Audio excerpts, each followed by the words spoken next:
Welcome, everyone. This is Disston High School Association. I'm Jim Housley, I'm the president, and you're not. Tonight's forum will be obviously with David Jolly and Susan Sobel. I have the pleasure to introduce now early the senior reporter from WKNF Community Radio. He's been covering local politics in the Wall area for 4 years. He anchors the WKNF Drive-In News, and she hosts The Last Call on Friday at 4:30. We're letting people tune in and listen to what she has to say. She will be our moderator this evening. Our timekeeper, who's the timekeeper? There she is. I'd like to have all the board members of the Disston High School present stand, please. Just for a quick, say who you are here in force.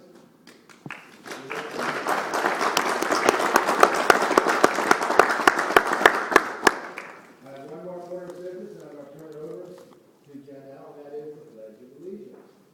Will all please stand? The Pledge of Allegiance to the flag of the United States of America and to the republic for which it stands, one nation, under God, indivisible, with liberty and justice for all.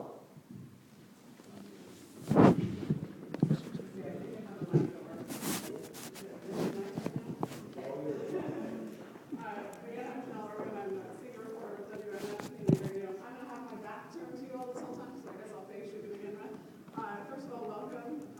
Let me give you a brief overview of what the forum is going to be like with the candidates. If you guys want to go ahead and come and sit down, get your hot seats.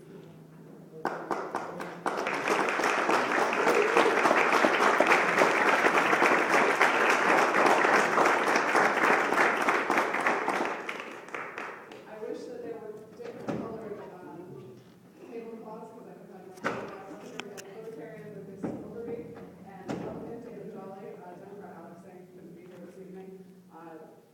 The format this evening, we're going to start with a 2-minute introduction, and then we're going to move into questions. The candidates will have 2 minutes to respond to questions. If appropriate, they can have a 1-minute rebuttal. Candidates, if you guys want to rebut, go ahead and just let me know, and we'll go from there. And then when we're all done with that, we will do 2-minute conclusions. So with that, we'll start getting into the questions. And I'm going to sit down and put my back to everybody.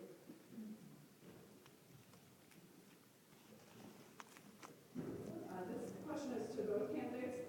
Your vote? Oh, yeah, sorry. Intros. We're going to start with Mr. Overby. 2 minutes. Well, first of all, thank you all for having us. Absolute pleasure to get to meet with everybody tonight. We started this campaign a year ago, and the biggest thing we looked at when we looked at this district was the sheer volume of people who had given up voting after 2006. They backed out. They either undervoted on presidential, they didn't stop voting at all. These are consistent voters up until that point. And when we started working on the campaign trail and started working with these voters in particular, we learned that one of the number one things that they felt was that they've been left behind, they've been left out. So we sat down with them, we developed a platform based around this community, based around Pinellas County, and applied libertarian style to it, but really tried to make it Pinellas' own. We've been very proud to get to bring a platform like that to the forefront, get to talk about things that people in this community are very concerned about, their real worries, and more importantly, the concerns that they've brought to us and the solutions they've brought to us. Over the last several days, my cell phone number has been found, and I've gotten some amazing phone calls from people in the community, very worried about any number of things, whether it be state, local, or federal. But the number one thing they brought up is they just want to talk to somebody. They want to talk to somebody who's representing them, and we've been very proud to get to do that, and we look forward to doing it in DC. Mr. Jolly. Sure, thank you, and hopefully you can hear me okay. I'm fighting a bit of laryngitis, but listen, thank you to the association for hosting this, to the church for opening the church up. I want to thank Lucas and Alex as well for putting themselves out as candidates. Folks, it is not easy to put yourself out there as a candidate and go through the pace that we have to do this at, but also, have honest and hard conversations. But it's exactly what the voters deserve. And so I thank Lucas and Alex for being in this race. I'm disappointed she's not able to join us tonight. And I want to thank each one of you all, because this is what it's about. I appreciate the fact that you all care enough about the future of District 13, that you're taking some time tonight to get to know the candidates more. The quick profile on me: I've worked on behalf of the people of this county for nearly 20 years. Virtually all of that has been alongside our late Congressman Bill Young. That's included work in the United States Congress as his counsel when he was chairman of the Appropriations Committee. It included a brief stint as director of his district office, attending a number of local programs here. And then in private practice, I remained his private counsel, if you will, over the past 4 or 5 years. I call myself a Bill Young Republican. I mean that. It's important because of 2 reasons. One, I believe that we can bring what I consider relatively conservative values to Congress, but also that we can realize we have to work together, Republicans, Democrats, and Independents. That's something that Mr. Young exemplified, and it's a spirit that I bring to service and would bring to this office. And then secondly, a Bill Young Republican is somebody who realizes you take care of Pinellas County first. He served 43 years in Washington only because he took care of Pinellas County for 43 years. And you don't often talk about constituent service on a campaign trail, but that's important in this race, because Mr. Young has set such a high bar. It's something that I intend to continue. I appreciate the opportunity. Thank you very much. All right, thank you both, and we'll get into the questions now. And I had a tip from somebody in the audience that if you guys could possibly stand when you're answering questions, perhaps your voices will project a little bit better. I set a bad precedent, I'm sorry. Can everybody hear in the back if we stay seated? What? Okay. It's like I'm doing it. All right. That's not. It's not on. There were some technical problems with the audio system, so they're going to have to just talk loud. Sure. All right, so first question to both of you, and we'll start with Mr. Dudley. You were both from Pinellas County. Mr. Overby is actually from my alma mater, the Spartans. Alex Saint moved from Hillsborough County to Clearwater in order to run in this race. Mr. Dudley, you especially have made this a crucial criticism of her, but in a county where regional collaboration is becoming more and more of a focus among local governments, many live in Pinellas but work in Hillsborough and vice versa. Why does the carpetbagger argument matter in this election? It's a great question, and remind me the rules: 2 minutes to start or 1 minute to start? 2 minutes. Okay, 2 minutes. So, I want to be clear about something. I believe somebody from Pinellas County should be elected to represent Pinellas County. But that does not mean that that individual abandons representation of the region. It doesn't. The member of Congress in District 13 continues to have to fight for the economic development of the region, continues to have to fight for McDill Air Force Base and SITCOM and SOCOM and the critical programs there. I don't believe Kathy Castor has done a sufficient job, so it would be important that the next member of Congress in 13 do that. They also have to fight for research funding, institutions like University of South Florida. But we can do that by electing somebody from Pinellas County, and here's why it's important to. The Founding Fathers designed the House of Representatives to be the only federal office where you have to be elected by your community. You can be President of the United States without ever having been elected. You can be Vice President. You can be United States Senator without ever having been elected. You can be a Supreme Court Justice, a cabinet member without ever having been elected. But to be a member of the People's House, of the Congress, you must be elected by your community. You cannot be appointed by the governor. And I think that was designed with specific intentions, because this is the office that's supposed to be closest to the people. I believe that's relevant to Alex moving in. And the last piece I'll say about Alex moving here is this. I believe it's the height of Beltway arrogance for the Washington Democrats to suggest there's not a single person in Pinellas County capable of representing us in Congress. That's what they did. Jessica Ehrlich was a successful attorney here, a declared Democratic candidate who had already raised a significant amount of money. The National Party of the Democrats came in, kicked her out, and moved the candidate in from out of town. That's relevant, because I believe that if Alex Sink is elected, she'll be loyal to the ones that brought her to the dance. And that's Nancy Pelosi and Debbie Wasserman Schultz, not the people of Pinellas County. Ms. Reverend? I largely agree with David on the representation of the community. before, I think at the end of the day, it's not going to be that big of an issue for voters on whole. I think at the end of the day, it's going to come down to who's got the best ideas and who the community wants to represent them, no matter where we're from. Obviously, David and I are both from this county, we're both hometown boys. I know I prefer to be represented by somebody from my community, but that's not what's going to matter. And that's largely not what I've heard on the campaign trip. And I'm disappointed that so much of the race is focused on him being a lobbyist and for being from out of town. That's not what this race is about. We have much bigger problems than that. And I hope as we get into the final 30 days of this race that we can start focusing on real issues. If you're trying to bank your time, it doesn't work. No sense in repeating it. Okay, well, that was your warm-up round. On healthcare, Mr. Jolly, you have said that you support completely repealing Obamacare and that you would vote to do so. Alex Sink supports components of the law, does not support repealing it, but does think that there's components that should be changed. Mr. Overby, you're somewhere in the middle of that. Can you describe what you would keep in the law, what you would discard, and why? Well, first of all, now we're getting into delays with the ACA that are going to start to become extremely costly to business. I work for a very small business, and we have no idea what we're doing at the end of this year, let alone what we're going to be doing for 2015 and 2016. And we can drag our feet, and we can postpone it, we can push it around until the next presidential election. At the end of the day, that's going to stifle job growth, and that's going to kill the local economy. I am in favor of repealing Obamacare. However, if we're just going to fight over it for another year, why don't we save the parts that are good about it, get rid of the parts that are bad, and strike some real deals with it and move forward? We're going to have to move forward eventually. Now, I had some fantastic conversations with constituents last night that were concerned over very important aspects of it, like being forced to purchase care. I'm obviously opposed to the federal government telling anybody to buy anything. However, there are some components inside of it, such as consumer protection rights, not being able to be dropped for a pre-existing condition, not being able to get dropped for being sick. Those are things that I'm willing to work with. If we can find things inside the bill that we can reach across the aisle and go, hey, we're willing to keep these if you go with the direction we'd like to go, which is actually affecting the cost of care. Now, where we've been campaigning on for a year is starting to get down the cost of care. If we can start bringing that to the forefront, we can start removing regulations on doctors to actually get to work with their patients, work with new billing cycles, I think it's a fair trade. I think it's a good trade that will move us forward into starting to decrease insurance costs in the long haul without needing something as large as Obamacare. And Mr. Jolly, similar question to you.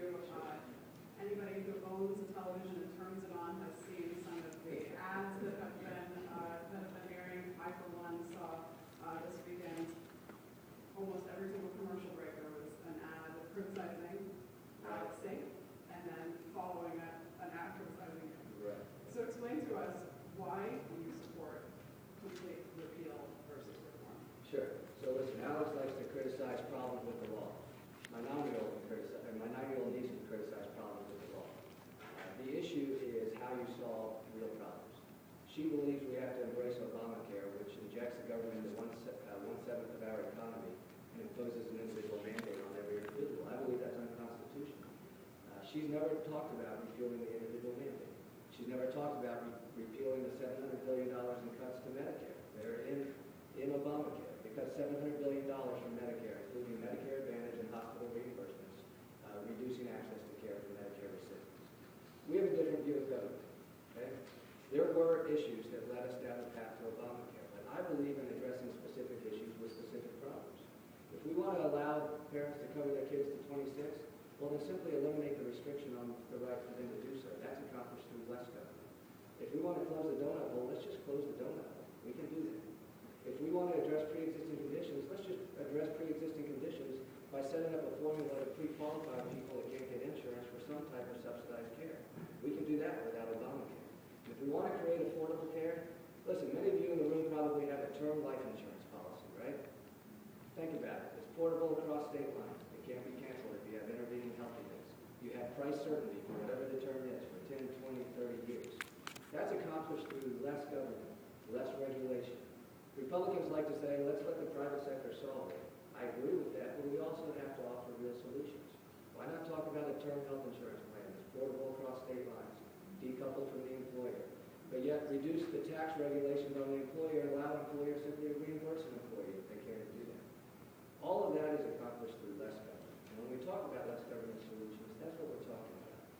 Alex Sink believes we solve those four specific problems by creating Obamacare, imposing an individual mandate on every individual, cutting $700 billion from Medicare, and imposing the government one-seventh employee.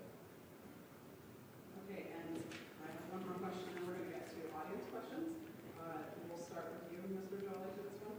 In a debate last week, you said you would support tying minimum wage to a cost of living index. You said that index would be determined by economists, but you wouldn't definitively answer whether or not you support raising the federal minimum wage. Would you vote to raise the minimum wage? Why or why not? Sure, here is my point. Over time, the minimum wage certainly needs Let's to... start with a yes or a no. Right. Well, so what I would vote for is the index minimum wage, which would mean some years it goes up, some years it might stay static. And here's why. What they're proposing now would increase minimum wage by $2 to $2.50, whatever the exact number comes out to be, $2.30 in Florida maybe. That also means every employee whose wage rate is based on the minimum wage will go up that much. Listen, that's a shock to the system of entrepreneurs and small businesses and medium businesses. Now, my concern, and this is, I joke with Alex as a little progressive, is let's take it out of the arbitrary hands of the Congress who are not economists and recognize that for all other federal programs, we index the benefits for either a cost of living adjustment or inflation adjustment. That's what we do with federal benefits. So let's determine among current economists, what is the current wage rate? What should the current floor be for minimum wage? And then let's index it like we do all other federal programs and get the politicians out of it. So would I favor an increase? I would favor a policy that indexes minimum wage on some type of cost of living or inflation adjustment each year, which means it probably would increase over most years. Some years it might be static. For those of you on Social Security, you know your cost of living adjustment fluctuates each year, and some years it might stay static. I say we treat the minimum wage the same way. Mr. Overby, your thoughts on raising federal minimum wage? I would vote no. For you guys know, sorry for that. And here's why. Every time we bump the minimum wage, we don't adjust any of the tax brackets for at least 5 years after. Not only is it a massive shock to the system to increase the minimum wage, it increases cost of employment for the employer, and you're actually only going to get about $1.10 at the end of the day once you pay the taxes. Instead of jumping the minimum wage, why don't we just decrease the amount that's taken out of everyone's paycheck? Let's put more money in the economy by taking less out of people's pockets. Even President Obama is calling for reducing the size of the tax code, which does include shortening the brackets and lowering the overall tax rate. Let's move that direction. Instead of telling businesses that you will or will not pay this rate, let's tell businesses that your employees get to keep more money. Let's tell businesses that it will cost you less to employ people. We can get more people back to work that way, and we pump more money into the economy much faster without having to tell anybody what they will and will not do. I have strong concerns with indexing because, again, we're looking at a program that we wouldn't know what we're going to be doing in 2014, 2050. Hiring will be stagnant for the first few months of the year, just like it is every time we have to adjust for something that is adjusted yearly. Numbers never come out the exact way that they should, and we always have to have them readjusted later on in the year. That stalls hiring. Everything that we do that stalls hiring, that prevents people from going to work, is one more knock against the economy, and I just think it's a terrible idea at this point. We've had enough problems with the economy. We need to start letting it run free. Open it up a little bit more, and I think imposing a mandated, we will raise the minimum wage every year, but we're not sure, maybe we won't, I don't know. How does business operate like that? Let's not raise the minimum wage, let's decrease taxes, and let's open up businesses and get them back to work. Okay, thank you both. And now for some of the audience questions. This is directed towards you, Mr. Overby. However, we will give you a chance to respond as well. This comes from a nurse of 40 years. She says, since marijuana is in pill form and can be prescribed by your doctor, why do you need to legalize a medical marijuana law? Are you concerned about pot pharmacies on every corner? Is Alex here? I'm not. The Florida law is, and this is very specific to the Florida legislation. I actually don't like the Florida legislation. Not what we work with. It's not what we've worked very hard for over the last 10 years. And it's going to be very interesting if it does get passed, how it ends up playing out. The states that have done it for medical, kind of massive spike, and then like anything else, even back out very quickly. There are several strong advantages to inhalation therapies for marijuana, the new strains that have come out that are non-intoxicant, that can be used on children, that can't ingest. We can stand here for an hour and talk about the medical benefits of marijuana and the different uses of it. The bottom line is why is the government telling us what we can and cannot put into our bodies, what our doctors can and cannot prescribe to us? And at the end of the day, for me, I don't smoke pot, don't like it, but I don't care if you do. And at the end of the day, the government shouldn't be telling you what you will and will not do. And I think the referendums for medical marijuana are a very broad stroke statement on that. The reason why they're doing well is because it's gotten off of college campus and gotten into retirement homes. It's much cheaper, much more easily accessible, and it gets people off the pain meds in a whole lot of ways. We're a pill farm state. We can find a way to around that by opening up freedom of choice. I don't see where we can go. Mr. Jolly? Sure. So I oppose the amendment that will be on the ballot. I will vote no on it. And here's my issue. If the issue is truly medical marijuana, if it's truly medicine, then it belongs within the authority of the Food and Drug Administration within the FDA. We can argue about FDA reform all year and probably find a lot of agreement the FDA should be reformed. But if it is truly for medical purposes, I don't want medicines approved by the voters. I don't want my 9-year-old niece taking a medicine that was approved by the voters and not by the FDA. So if it is medical, I don't think it belongs on the ballot in the first place. If the issue is recreational, then let's be honest that it is a recreational use amendment. And if so, personally, I would oppose it. The next question pertains to NSA surveillance. Certainly that's been a hot topic lately, and it's directed towards both of you. Do you support the USA Freedom Act? It's a bipartisan effort to reform the government surveillance authorities. This question is looking for a yes or no answer, but also an explanation. We'll start with you, Mr. Jolly. So I can tell you very honestly, I would need to read the Freedom Act in more detail before giving you a yes or no. Here's what I can tell you on the question. The issue on surveillance is actually an issue of due process.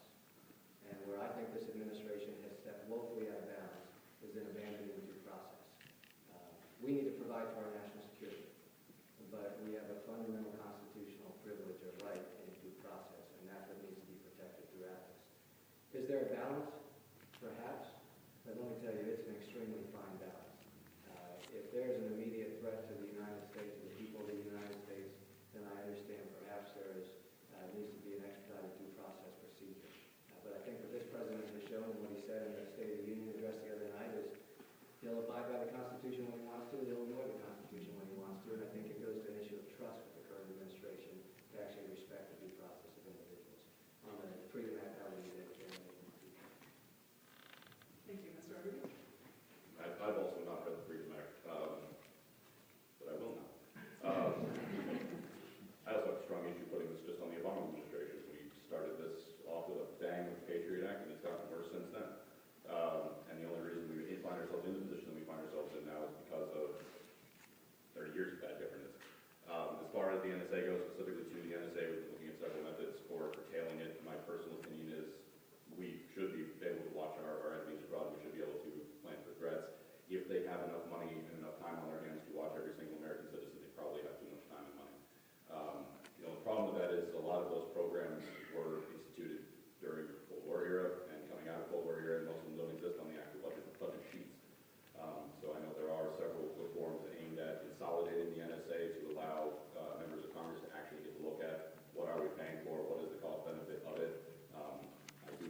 Syria for me was a question of this.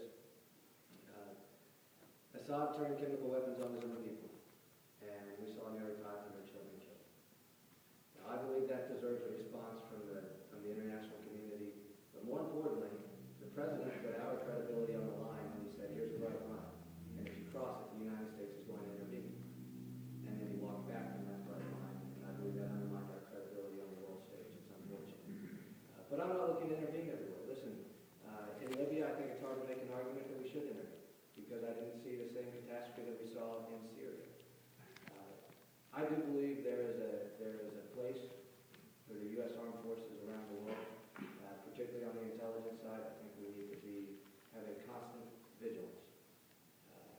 The war on terror is not over, and as much as we would like to think it is, it simply isn't. And I'd rather live in a world where I know the United States military is using its might all across the world in as an appropriate way as possible to preserve the freedoms and the security of the United States of America. I do have one short rebuttal. We know for a certain fact that Assad used chemical weapons. We don't, and we're actually still, the international community is still arguing over how that happened, who set off that device, and actually there's large amounts of evidence that say that the rebels set off that device accidentally. Us going into other nations and making a determination such as that is wholly irresponsible. I'm not saying that we shouldn't be able to launch an attack anywhere. You look at our Navy, we can go anywhere we want. We can wage multiple world wars simultaneously with most of our Navy. What I'm saying is making unilateral decisions that we're going to go into somebody else's civil war and start blowing things up doesn't solve anything, doesn't help anything. And especially since we don't have the evidence, why would we go into somebody else's nation and meddle in their business?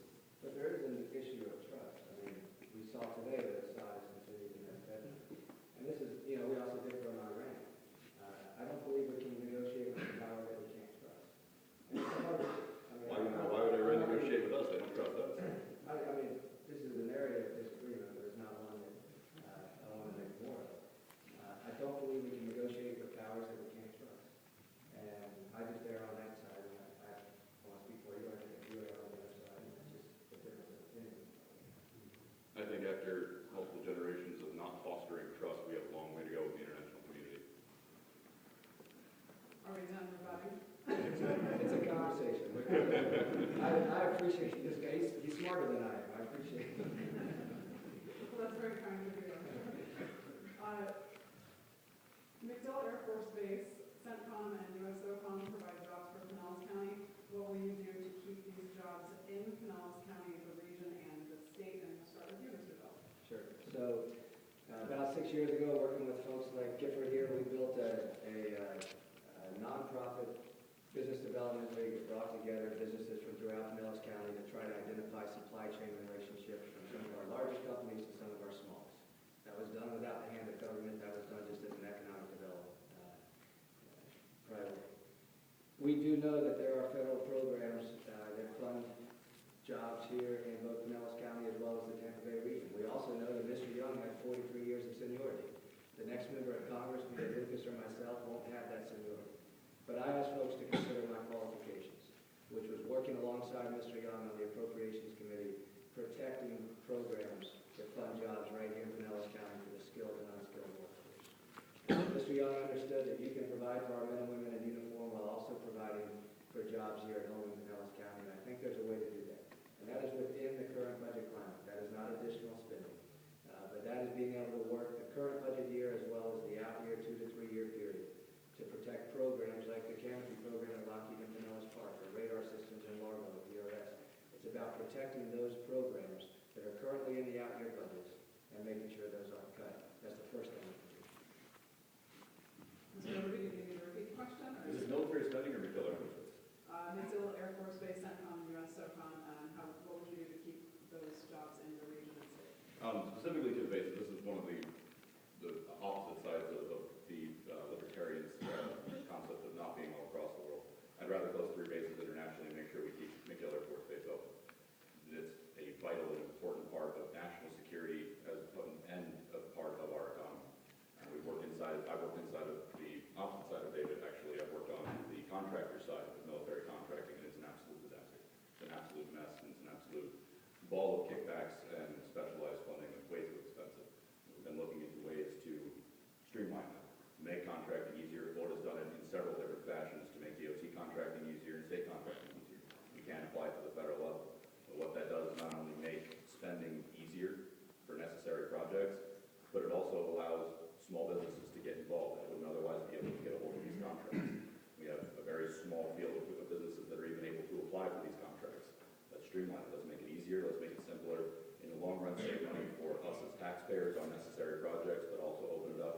have more increased employment in this area. Keep standing. Oh, God. This question is for you, Mr. Overby, and sit tight, Mr. Jolly, because I have a very related question that I'm going to add to this for you.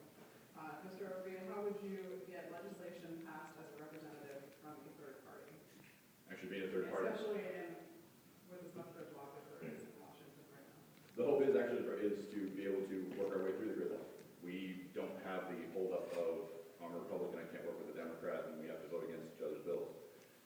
We need bills passed, and that's very true. Repeals take just as much legislation as writing new laws.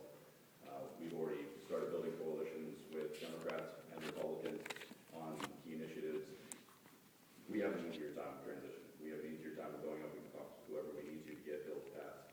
I actually didn't know how the caucusing rules were when we started this. I always thought that if you're a Republican, you went over here. If you're a Democrat, you went over here. When I got asked as a Libertarian, where do I go? I thought, oh God, I go by myself apparently. I looked up the rules, and that's not the case. You go where you need to go based on legislation. We actually have an easier time doing it.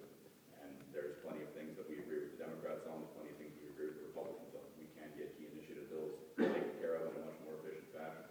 We've said throughout the campaign, I'm not here to be a wedge between the two parties. I'm not here to be a wedge between the voters and their party. I'm here to be a bridge between the two. We share enough in common with each party that we can get real work done. Real work needs to get done and needs to get done quickly. And Mr. Jolly, legislation that's typically favored by conservative members of Congress doesn't have a problem passing through the House. However, it hits a wall when it gets to the Senate. What would you do to propose legislation that wouldn't just make it through the House, but also make it through the Senate? Well, I don't know that I would necessarily be proposing legislation that Harry Reid would actually agree with, but I can tell you this. Listen, I'm a conservative, but as I said earlier, a conservative who's not angry about it, right? I believe that we have a responsibility to work together, Republicans and Democrats. If I'm elected, I'll take my core convictions to Congress, and I'll operate based on those core convictions. Ultimately, though, we do have to work with a Democratic majority Senate. And so on critical areas that are essential to matters of governance, we will have to find an opportunity to work together. You spoke earlier about my interest in repealing Obamacare. That's true. I would have voted all 40 times or 42 times, however many times it was, to repeal Obamacare. Where I would have differed from my own party, though, and I said this on the day I announced to the Tampa Bay Times. On the last day of the fiscal year, September 30th, I would have voted to keep the government open. I lay the blame for the government shutdown at the feet of the president. But I also know that Congress has a responsibility to legislate. And the first thing they have to do is to keep the government open. So the spirit that I would bring to this is, if we don't have the votes, we don't have the votes.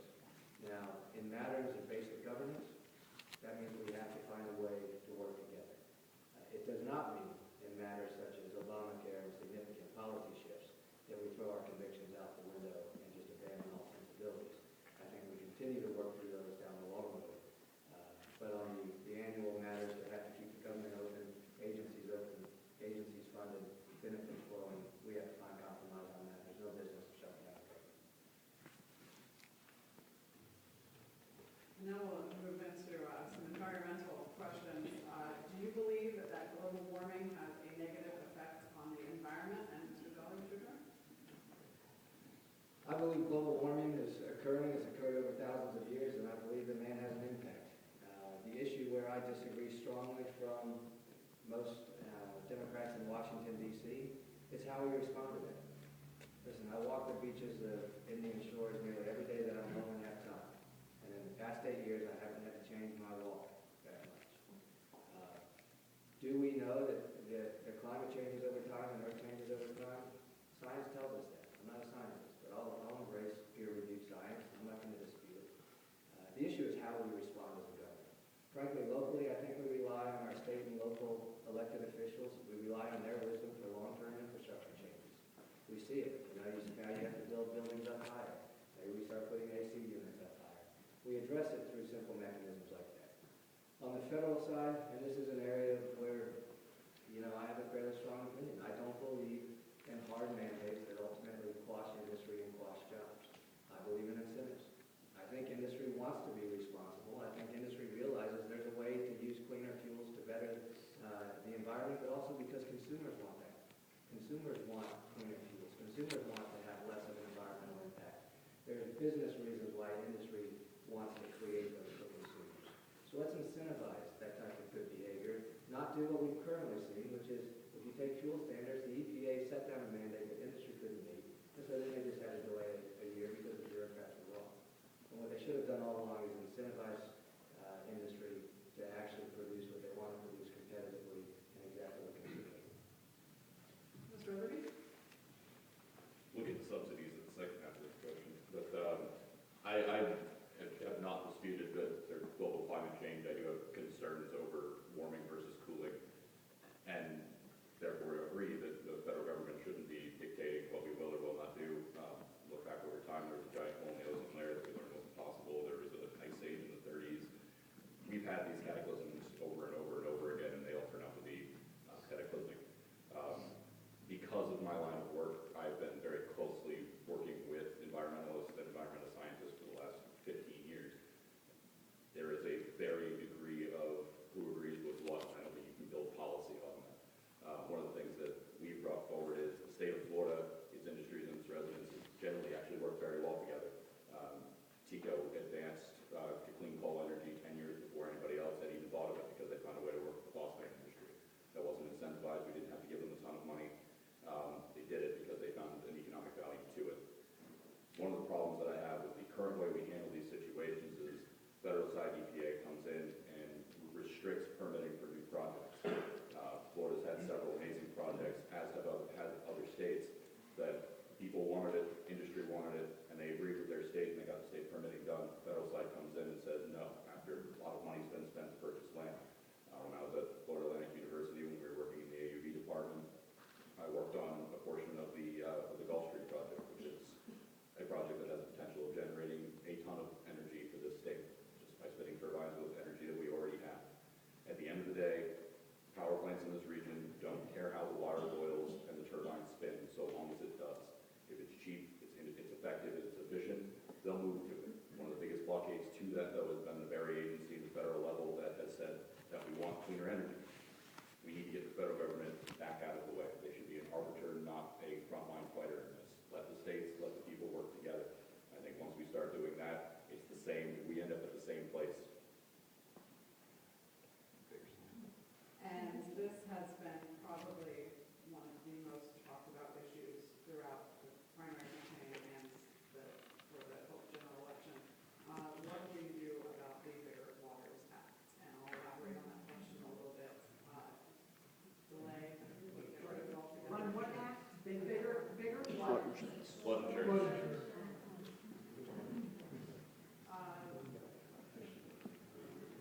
I've lost track. Okay, Let's start with. after you. All right. So listen, I talked about three things. First, we need an immediate delay. This is not a partisan issue. It's a Pinellas County issue. I would say that to my own leadership in the House if I'm elected. We need an immediate delay. I've been in conversations as recently as this morning with members of Congress saying our caucus needs to make sure we pass an immediate delay at Bigger Waters. The second stage, I think we need to aggregate the risk across all natural disasters in all regions. As long as you have to go to Washington, we need to inject some efficiency to it. I'll revisit that. The third, though, I think in the long run, we will see private sector solutions. We've already seen Homeowners Choice begin to write policies for their current employees, or current policyholders, at the pre-Bigger Waters rate, and they're doing that without any subsidy. Now listen, as a Republican who suggests, let's go to step two, then instead of just a national flood insurance program, we need to expand it to include all regions and all natural disasters, from earthquakes in California to snow in the Northeast and Northwest, tornadoes in the Midwest.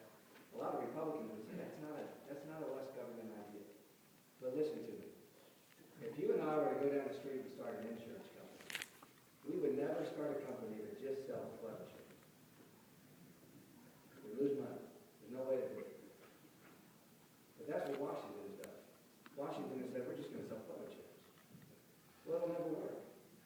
So it's a little ironic to say we need to inject the efficiency of what the private sector would do by expanding the flood insurance program. I realize it's not a very Republican idea, but my point is, if we can diversify the risk across all regions and all natural disasters, aggregate that risk, for as long as we need to look at Washington for a product, it will ultimately drive down the cost. But at the end of the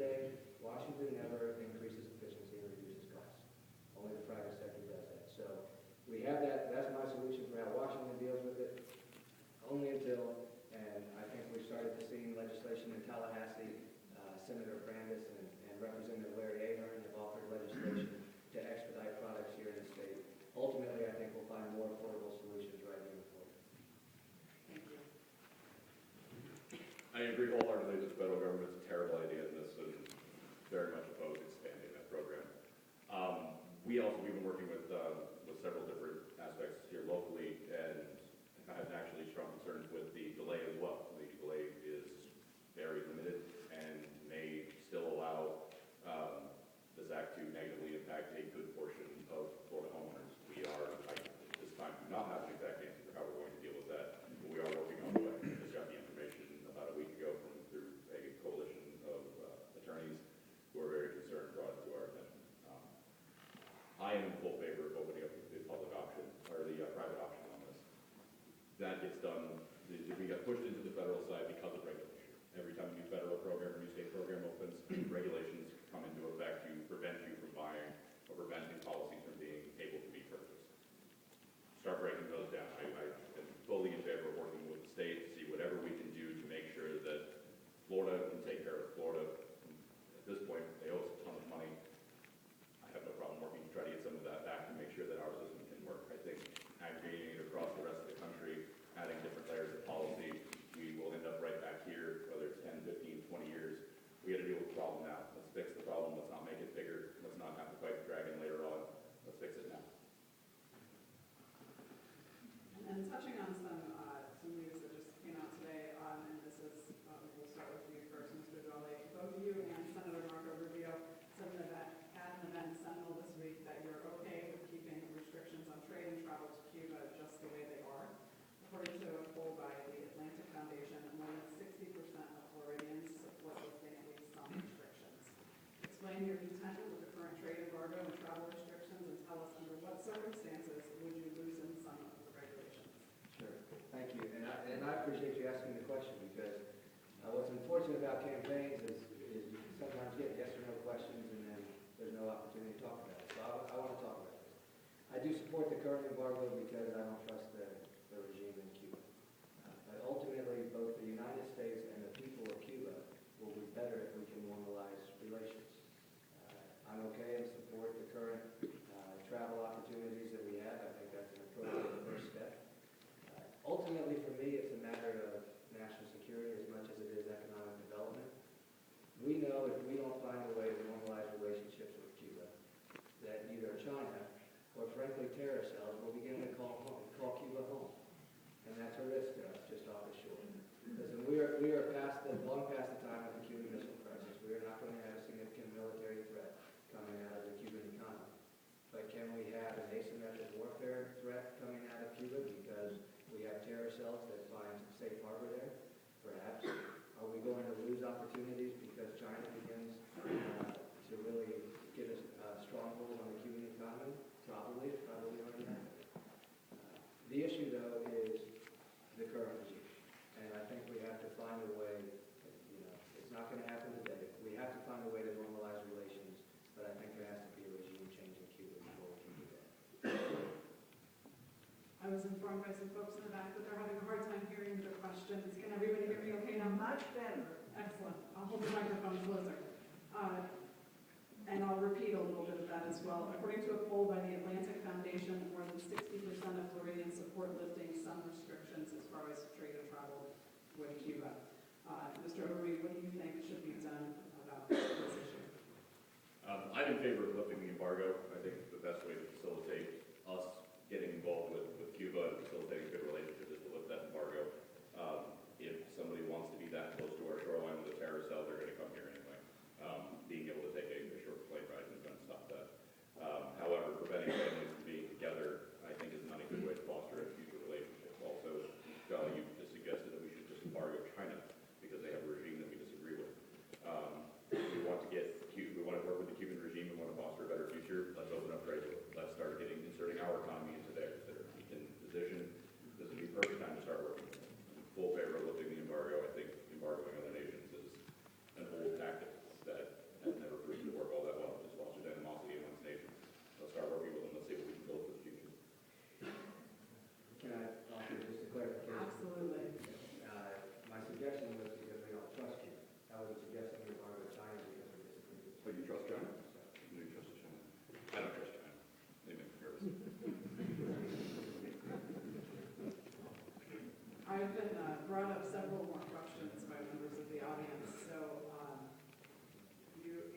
have 2 minutes to respond, but we've got about 13 minutes left.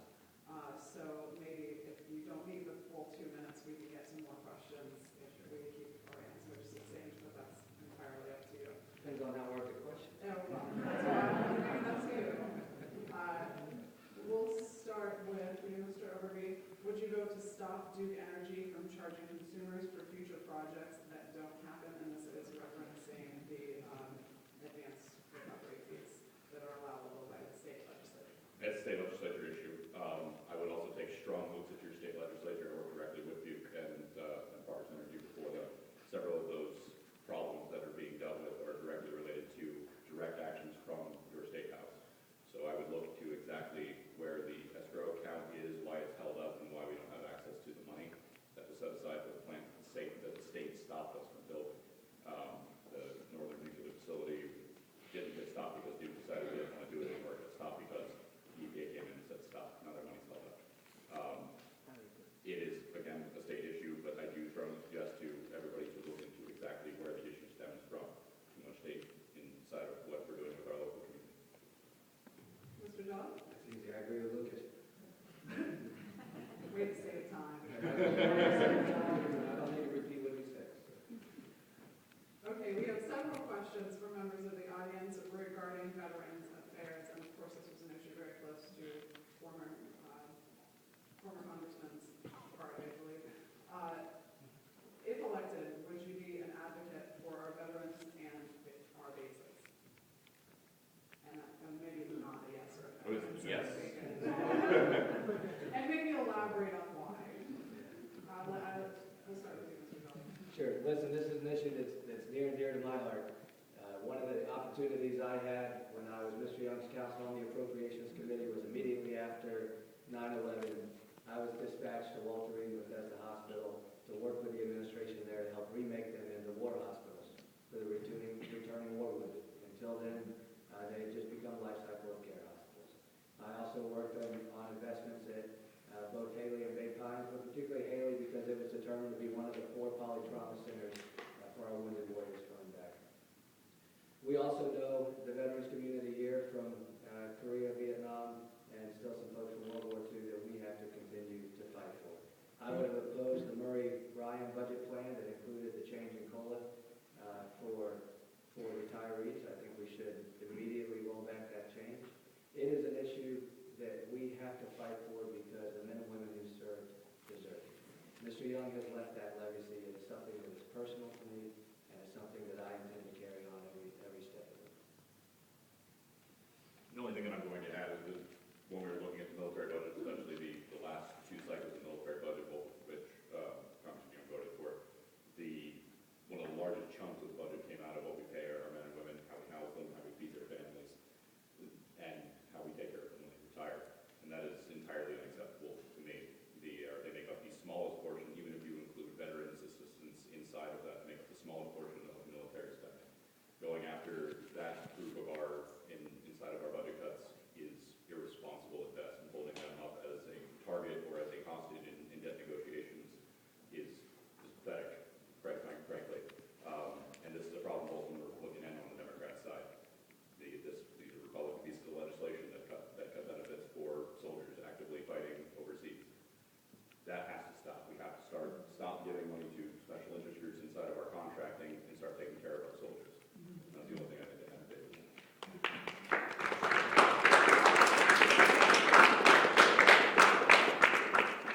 Okay, Mr. Jolly, you very, very pointedly have said that you do not support any immigration reform that contains a pathway to citizenship. The issue is currently stalled in the House with some who claim that's because it's too contentious an issue to take up during an election year. If you were in the House right now, what would you do to see to it that a compromise was found, and considering the Democratic-controlled Senate is unlikely to approve a bill that doesn't include a pathway, what would that compromise look like? Sure. So let's be very specific with language. I oppose a pathway to citizenship, but that doesn't mean a pathway to residency is off the table. We are a loving and caring nation, and we should embrace and encourage legal immigration. We should do that. We also are a nation of laws, and we have abandoned enforcement of so many of our current immigration laws. If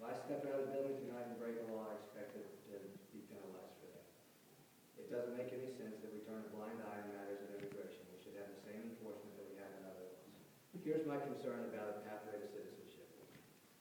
I spoke about this in the debate the other night. There's a florist on Park Boulevard from the UK. She's here on a visa that allows her to open a business, employ people, and she's done that. She and her husband have done that. They're right here on Park Boulevard. Her name's Diane. She does not have a pathway to citizenship. She now has to return to the UK, to reapply again for a visa to come back and operate her business and continue to employ people. Our system is broken if that's the case, because Diane should have a pathway to citizenship. Now, among the people that are here that are currently undocumented, here's the other thing we need to realize. We're doing ourselves a disservice and we're doing the voters a disservice by painting all 11 million or 12 million with a broad brush. There's a bell curve to the infractions, right? Some might be a simple paperwork infraction that needs to be remedied, and that's easy. Let's do that. Some can be very egregious violations that frankly deportation probably should be on the table. But that's something you have to consider on a case-by-case basis. We need to incentivize and encourage legal immigration because we're a better nation for it. But we also have to enforce laws against illegal immigration. Otherwise, we are no longer a nation of laws. And to Mr. Overby, you support a pathway to citizenship, but you're concerned about additional spending in the current immigration bill. How would you gain the support of Republicans who are concerned about any reform containing adequate border security? This has actually been a really fun one for me. I've worked with some very progressive groups on this issue, and we were able to bring states' rights issues to the table with them. One of the biggest ones being who has control over reserve forces. We don't have the money to build a giant fence, hire more people inside the federal budget to watch said fence, and at this rate, if David's right, except unfortunately most of our problems are the Dianes of the world, not the people crawling across the river. The bureaucracy is very badly broken. Now, I do support bringing troops home that are supposed to be under the jurisdiction of their governors, working alongside DHS to protect our borders. I think that is what they were supposed to be there for. Now, that is something that we've already paid for. That's something that I hear tell these guys fight great in the sand. Let's bring them home. Let's protect our borders with our people. We don't have to expand the budget to do that. And diminish overseas reserves. And we get to win a states' rights issue. We get to give governors back control of the military forces. I think it's a win for everybody. A lot of the progressive groups that we've worked with have been very happy with that concept. They never thought of it before. As far as immigration goes, this system itself is broken. When you have a bad law, it's bad. We have to find ways to work with it. A large majority of the immigration problem that we have in this country is the government's fault, actually. It's lost paperwork,